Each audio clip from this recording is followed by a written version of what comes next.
Estos son los 6 pasos que estoy ocupando para poder hacer el desarrollo de una aplicación completa. Voy a mostrar el ejemplo de cómo anoche dejé corriendo una aplicación que funciona para las consultas médicas, que básicamente graba la conversación entre un paciente y un doctor, toma ese audio y lo convierte en texto, y ese texto luego lo trabaja con templates para poder generar información lista para llegar y cargar de manera integrada a la ficha médica electrónica.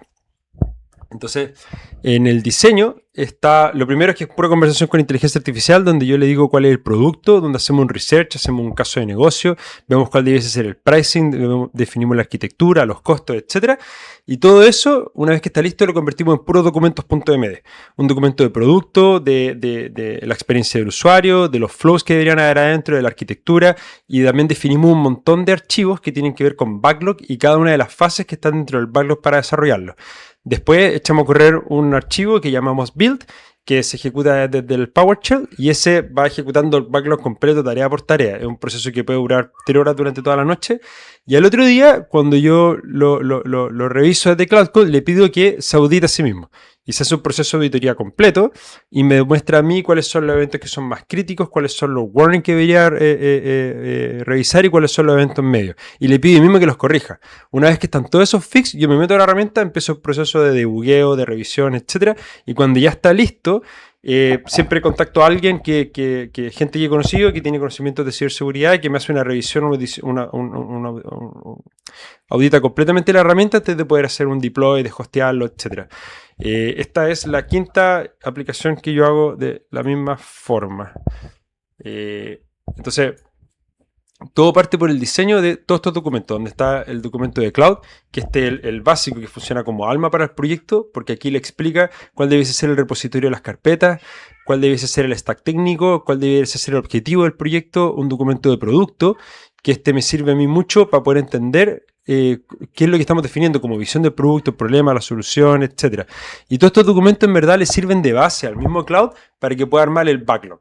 Y el backlog es la definición completa de cuál es cada una de las fases y tareas que tiene que hacer para desarrollar el proyecto.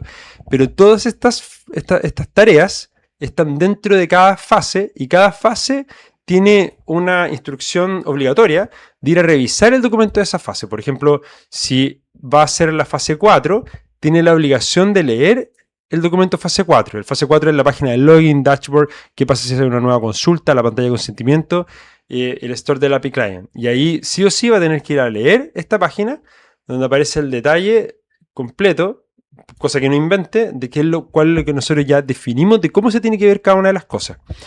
Cuando está lista toda esta documentación, yo la guardo en el repositorio de carpeta, en Docs, y le digo también dónde está armado, y genero este archivo que se llama build, que este es el archivo clave para poder hacer la iteración nocturna. Este archivo tiene la instrucción de leer los documentos que están dentro del backlog, de ejecutarlos leyendo cada una de las fases y ir armándolo todo dentro de este repositorio desde PowerShell. También tiene instrucciones como que no se detiene hasta que termina el proyecto completo, que si una tarea no la logra hacer, la intenta hacer de nuevo, y que si no la logra hacer por segunda vez, hace un skip, y que cada vez que termina una fase, revisa que la fase anterior quedó lista. Cuando termina ese proceso completo, a mí me entrega lo que revisa el otro día de la mañana, es que todas las fases quedaron completadas, me hace un resumen de todo lo implementado, me muestra el estado de cada una de las cosas y me dice build completo.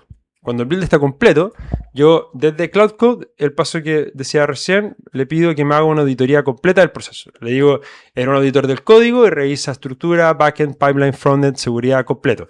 Y el primer paso es que Claudito me entrega el reporte final de auditoría con los eventos que son críticos, los eventos que son errores medios, los eventos que son warnings, y me muestra también cuál es lo que quedó ok. Entonces, por ejemplo, en este caso, el resumen que me dijo es que quedaron 8 críticos, 8 medios, 8 warnings y 22 ok. Y de ahí hacemos el proceso de ir uno por uno, por uno, por uno, por uno, por uno, por uno, por uno, por uno, por uno, por uno, por uno, por uno, por uno, por uno, por uno, por uno. Y cuando queda listo, me dice ya, compadre, levante un localhost, vamos a revisarlo. Y eso es lo que vamos a hacer ahora. Hicimos el localhost, lo levantó y me dice, dale. Le pedí que me entregara también un email o un user para poder entrar, una contraseña, y una vez que uno ingresa, ya aparece como mis consultas, no hay consulta aún, etcétera. ¿Qué pasa si yo creo una nueva consulta? Me pide datos. Puse mis datos personales y me aparece el consentimiento. Acepto el consentimiento y aparece la grabación. Ahora está pidiendo que yo revise si puedo autorizarlo por el micrófono. Tendría que ser el otro micrófono, va a escuchar todo esto. Y luego empezar el proceso de grabación. No va a grabar porque no está conectada a la API. La API viene desde esta empresa que se llama, aquí yo me conecto con Deepgram. Deepgram, la idea de ocupar Nova 3 para que pueda hacer la revisión de todo el proceso de la conversación, pasarla a texto y que luego la conversación cuando está en texto pasa por una diarización para poder identificar quién es el médico, quién es el paciente y luego de eso pasa a Cloud Code para que pueda convertirlo en los templates SOAP y después pasa por integración a las fichas médicas electrónicas.